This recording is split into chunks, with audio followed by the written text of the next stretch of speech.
two Canadians buy the exact same dipping about $1,000 of Bitcoin on the same morning, and one of them quietly pays almost 10 times more in fees than the other. The difference isn't the price of Bitcoin, it's the platform they tapped. By the end of this video, you'll know exactly which one you should be on.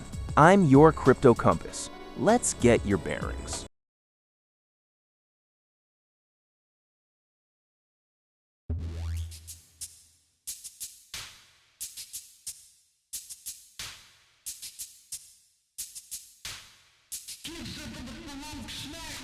Canada now has more registered crypto platforms than ever. And in 2026, the field shook up in a big way when Robinhood entered the picture. So in this video, I'm comparing the 4 platforms most beginners actually choose: Robinhood, Coinbase Canada, Wealthsimple Crypto, and Newton. We'll look at fees, safety, ease of use, and one factor almost nobody checks until it's too late.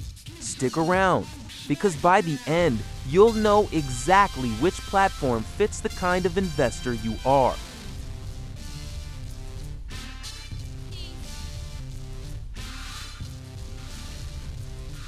Before we talk about a single dollar in fees, here's the rule that protects you. In Canada, a legitimate crypto platform must be registered with the OSC as a restricted dealer and overseen by CRO. That registration is what stands between your money and the next collapsed exchange. The good news? All 4 platforms we're covering today, Robinhood, Coinbase Canada, Wealthsimple Crypto, and Newton, are OSC registered. That already puts them ahead of the random offshore apps and Telegram opportunities that drained hundreds of millions from Canadians last year. So safety of registration is a tie, which means the real decision comes down to cost and experience. And that's where these 4 start to split apart. Let me show you the fee picture, because it's bigger than most people realize. Fees on crypto platforms hide in 2 places: the trading commission and the spread. The gap between the price you see and the price you actually get. Beginners obsess over the commission and ignore the spread, which is usually where the real money goes. Robinhood entered Canada in 2026 with a flat 0.5% fee per Canadian dollar trade. Simple, transparent, and lower than a lot of the competition.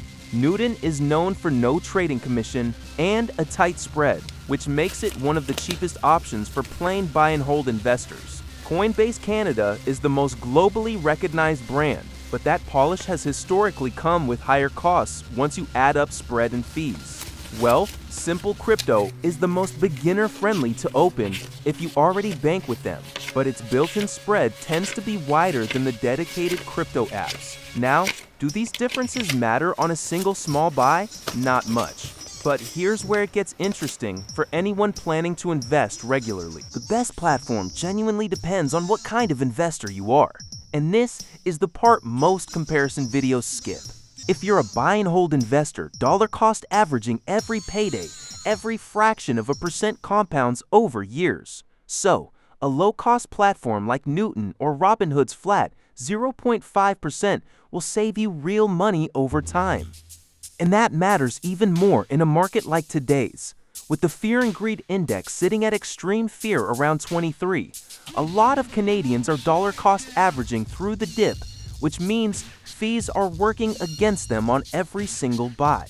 If you're a total beginner who just wants the simplest possible on-ramp, Wealthsimple Crypto's integration with everyday banking is hard to beat for ease, even if you pay a bit more for that comfort. And if brand trust and a polished app matter most to you, Coinbase Canada delivers that. You're simply paying a premium for the name. So there's no single winner.